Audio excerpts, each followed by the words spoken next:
क्या है दुर्योधन, कभी कभी चौसर में अपने स्वयं के मेरू को ही पकड़वाना पड़ता है।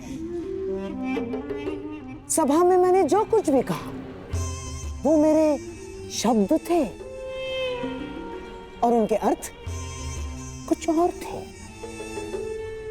जैसे हाथी के दांत खाने के कुछ और दिखाने के कुछ और। हम पांडवों को अज्ञातवास में ही पकड़ लेंगे ताकि युद्ध की नौबत ही ना आए।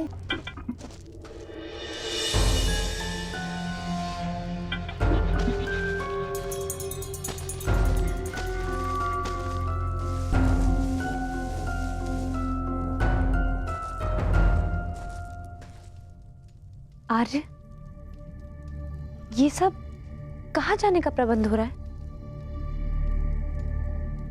वनवास समाप्त होने को है पांचाली, और कौरव मूर्ख नहीं है।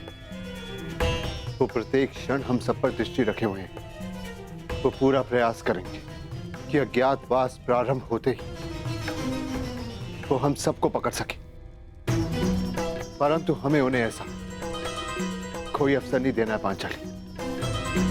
अज्ञातवास आरंभ होने से पूर्व हमें किसी गुप्त स्थान के लिए प्रस्थान करना होगा पांचाली। परंतु आर्य अर्जुन के बिना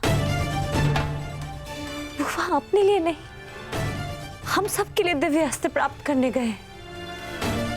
हम सबके लिए तपस्या करें ताकि हम अपने अपमान का प्रतिशोध ले सकें। अपने छोड़कर कैसे जा सकते हैं? मैं भी अर्जुन को छोड़कर यहां से नहीं जाना चाहता हूं पांचाली, परंतु इस समय यहां से निकलना अत्यंत आवश्यक है।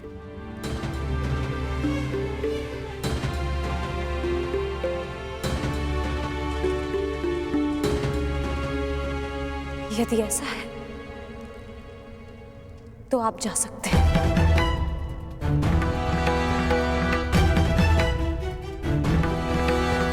परंतु मैं आर्य अर्जुन के बिना यहां से नहीं जाऊंगी।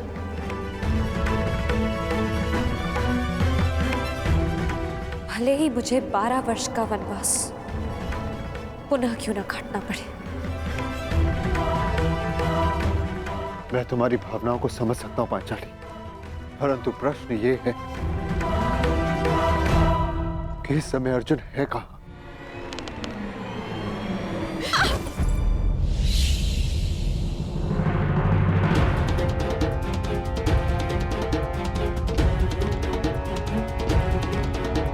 देवी, देवी, देवी उर्वशी, आंखें खोलिए, आंखें खोलिए देवी।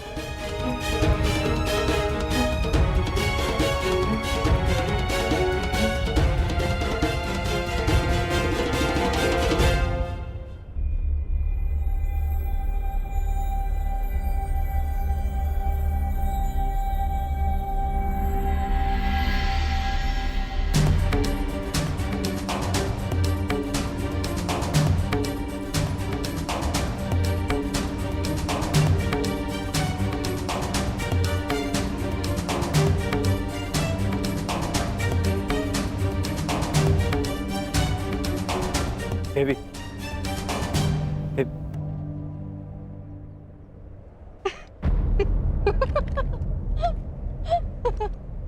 आप हंस क्यों रहे हैं?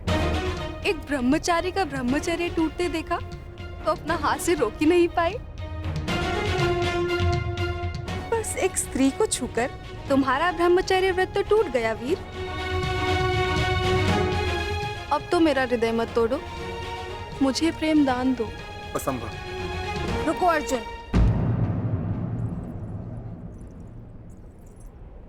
दिव्यास्त्र पाने आए थे, वो तो तुम्हें मिल गया। अब यदि साथ में मेरा प्रेम भी मिल रहा है तो उसे छोड़ने की मूर्खता क्यों?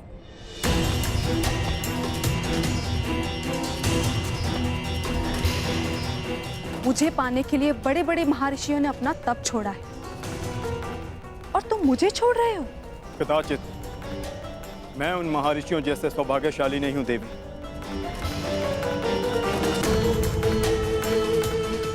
मुझे केवल महायुद्ध की रणभेरी सुनाई देती है।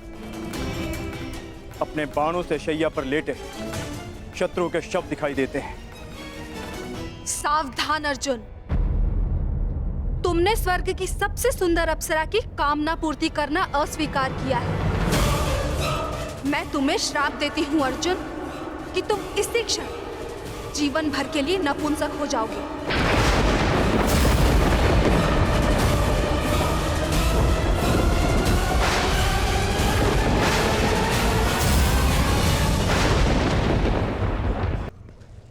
ये कौन से वन में ले आए हैं मामाश्री? यहाँ ना कोई व्यक्ति है, ना कोई मार्ग है। ऐसे ही मार्गों से जीवन का प्रकाश मिलता है दुर्योधन। मैं तुम्हें ऐसी जगह लाया हूँ जहाँ तुम्हें पांडवों के त्राण का मार्ग मिलेगा।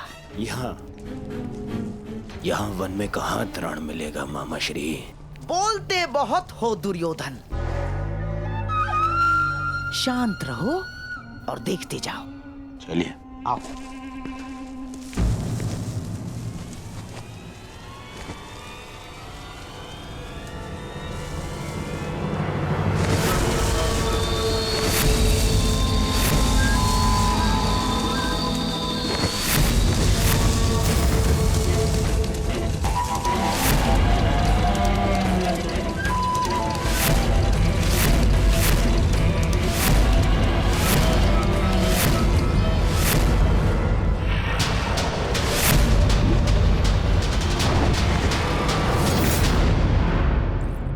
रुकिए।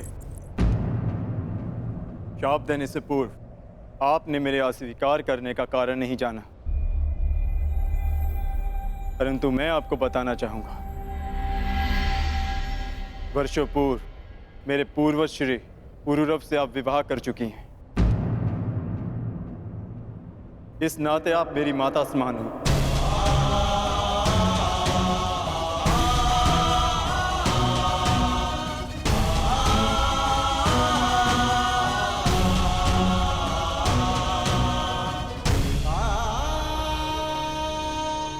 एक माता और पुत्र के बीच ममता का संबंध हो सकता है,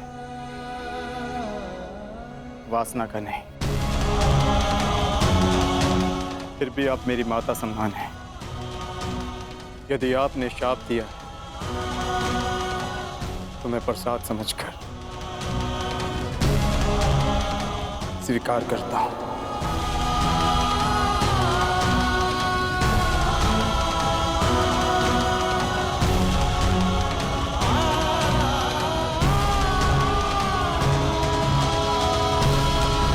मुझसे अनजाने में ये कैसा पाप हो गया देवराज? अब क्या किया जाए? श्राप को वरदान में परिवर्तित किया जा सकता है उर्वशी।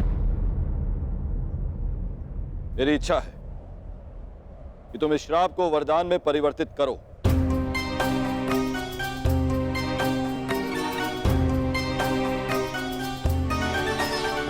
मनुष्य का जीवन काल एक वर्ष के समान होता है। जिस प्रकार से मनुष्य जन्म लेता है, युवा होता है और वृद्ध होकर अंत को प्राप्त हो जाता है, उसी प्रकार एक वर्ष मानो एक जीवन के समान होता है। इसीलिए मैं तुम्हारा श्राप केवल 1 वर्ष तक के लिए सीमित कर देती हूँ। ये मेरा आशीर्वाद है अर्जुन कि जिस प्रकार से मनुष्य को जीवन के अंत में उसका लक्ष्य मिलता है, तुम्हें भी इस श्राप के अंत में तुम्हारा लक्ष्य मिल जाए। और जिस वर्ष भी तुम इस श्राप को भोगना चाहो, तुम्हारी इच्छा अनुसार तुम इस श्राप को भोग सकते हो।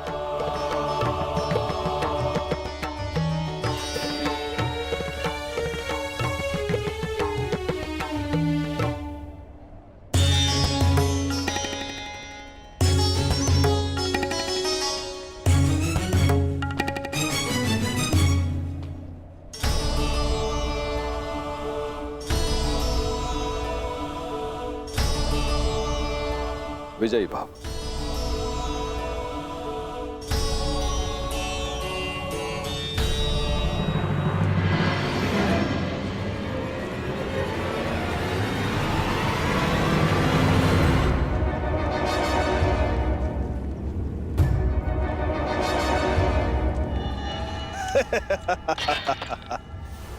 जयद्रथ अपने साले और मामा ससुर गांधार नरेश का स्वागत करता है।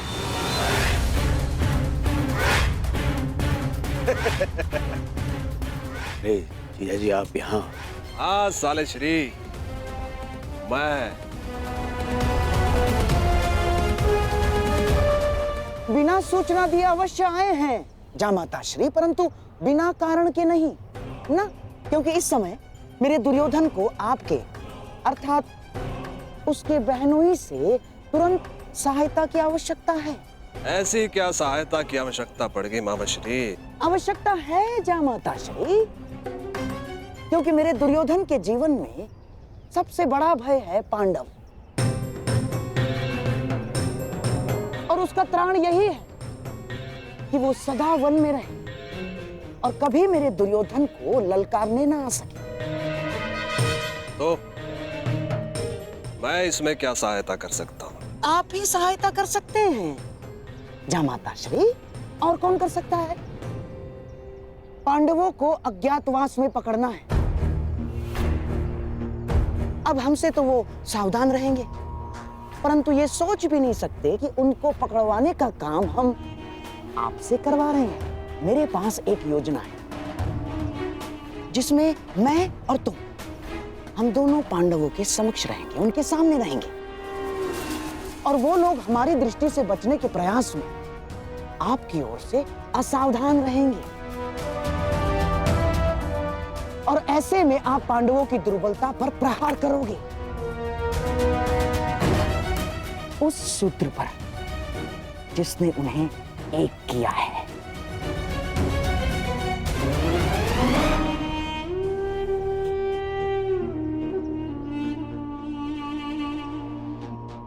द्रौपदी,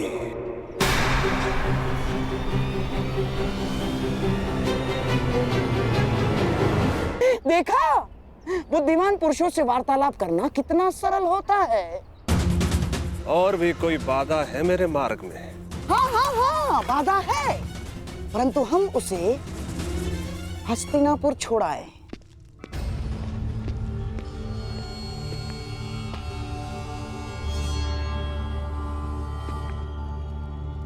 शिवराज दुर्योधन कहाँ गए?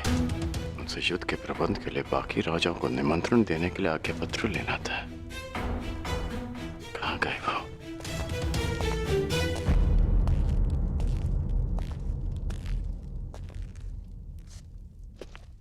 सेवक, युवराज दुर्योधन कहाँ है?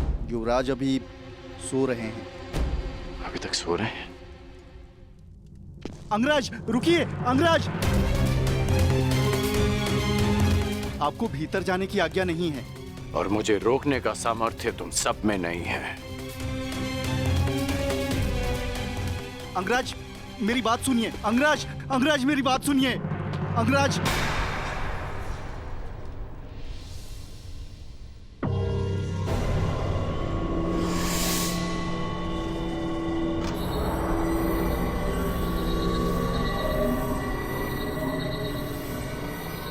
कहाँ है युवराज? मैंने पूछा कहाँ है युवराज? वो सूर्योदय से पहले गांधार नरेश के साथ निकल गए। आदेश था किसी को कुछ न बताया जाए। मुझे क्षमा कर दीजिए अंगराज।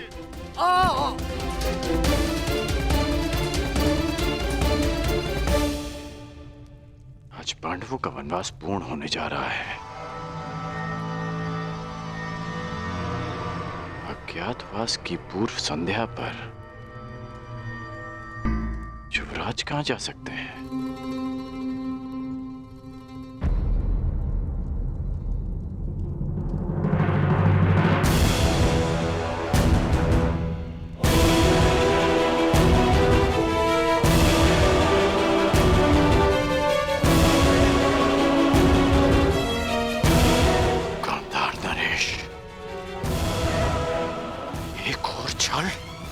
ध्यान रहे जामाता श्री, पांडव किसी भी परिस्थिति में अज्ञातवास में ना जाने पाए। चिंता मत करिए गांधार नरेश, पांडव सदा ही वनवासी रहेंगे। कोई भी पांडवों का त्राण नहीं कर पाएगा। कल सूर्यास्त होते ही पांडवों की आशा भी अस्त हो जाएगी। कुछ भी हो जाए, परंतु पांडवों का अज्ञातवास पूर्ण होना चाहिए, ताकि वीरों के भांति मैं पांडवों को युद्ध में हरा सकूं।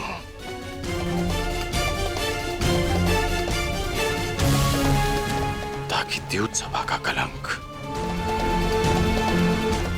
मेरे और युवराज के माथे से सदा के लिए हट जाए।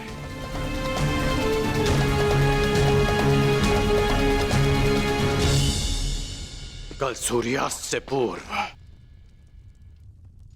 मैं पांडवों को अज्ञातवास में भेज दूंगा। अब और छल नहीं गांधार नरेश, पांडव अज्ञातवास जाएंगे, ये मेरी प्रतिज्ञा है।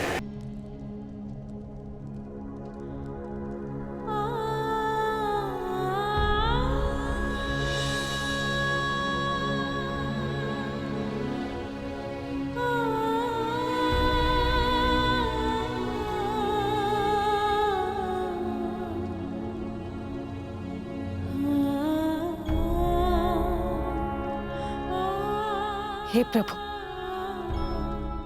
मेरे पुत्रों की वनवास की अवधि समाप्त होने वाली और अब उन्हें अज्ञातवास में प्रवेश होना है।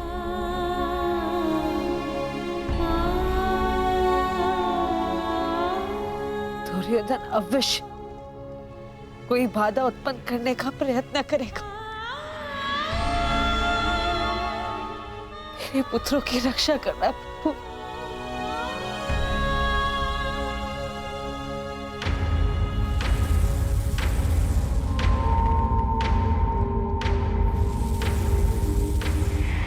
आज्ञा दीजिए ज्येष्ठ, क्या निर्णय लिया है आपने? अर्जुन को पीछे छोड़ा नहीं जा सकता, परंतु परिस्थिति ये है कि हमें भी यहां से स्वयं शीघ्र ही निकलना होगा।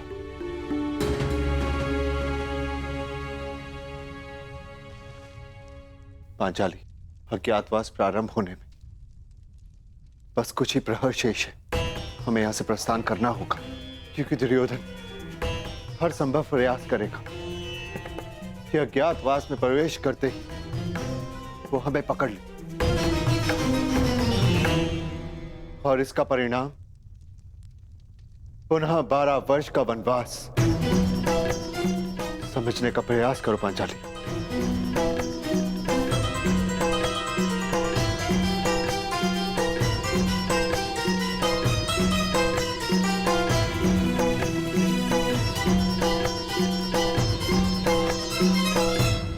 इस दुविधा से निकलने की मेरे पास एक योजना है ज्येष्ठ। ये योजना हमारे किसी काम की नहीं है।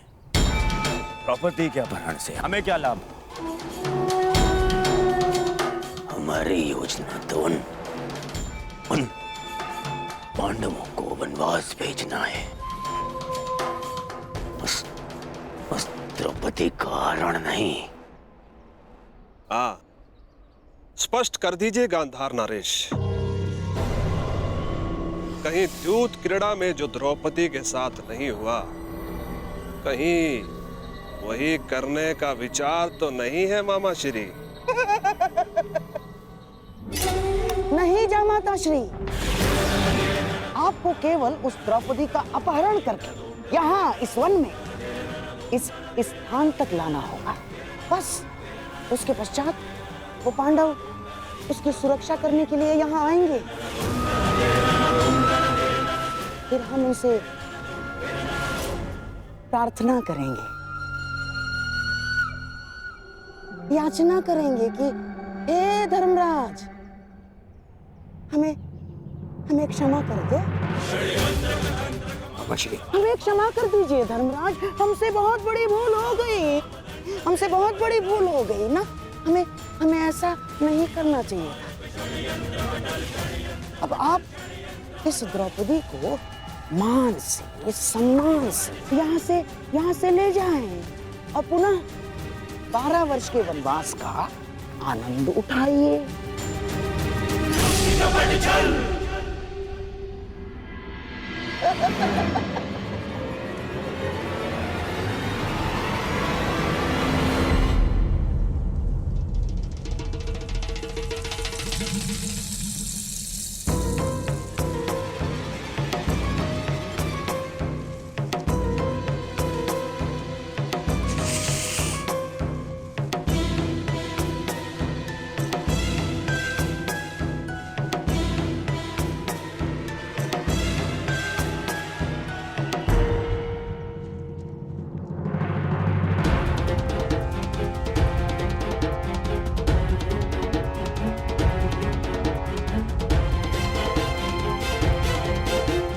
पांडवों को जाना तो था ही, परंतु ये भीम विपरीत दिशा में क्यों जा रहा है? ये तो और भी अच्छा है गांधार नरेश। हमारा लक्ष्य द्रौपदी है और भीम की अनुपस्थिति में द्रौपदी का हरण और भी सरल हो जाएगा। आप नियत स्थान पर पहुंचे। यहां से जयद्रथ का कार्य प्रारंभ होता है और पांडवों की मुक्ति की आशा का अंत। आज सूर्यास्त के पश्चात ही पांडव वनवास जाएंगे।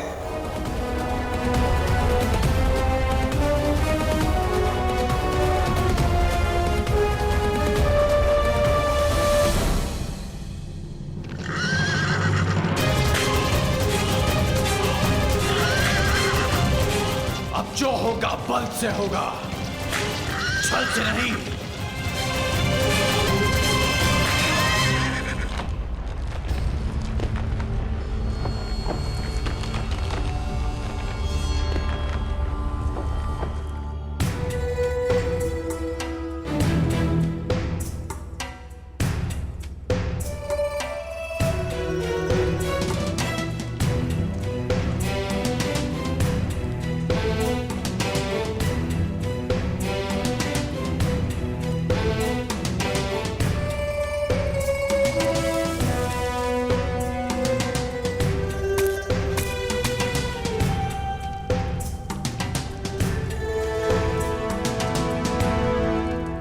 ये गुफा वनवास के समय भीम ने खोजी थी।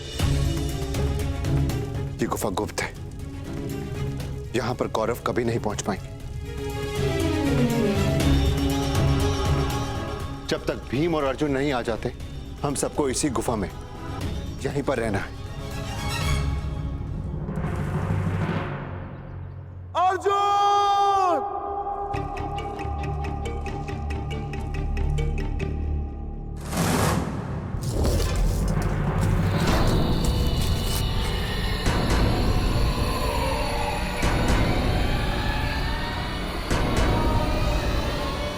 अधिक समय नहीं,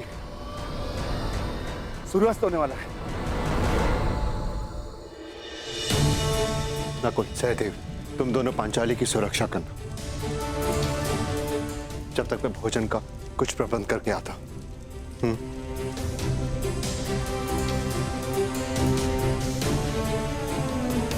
तुम ध्यान रखना। आप भी।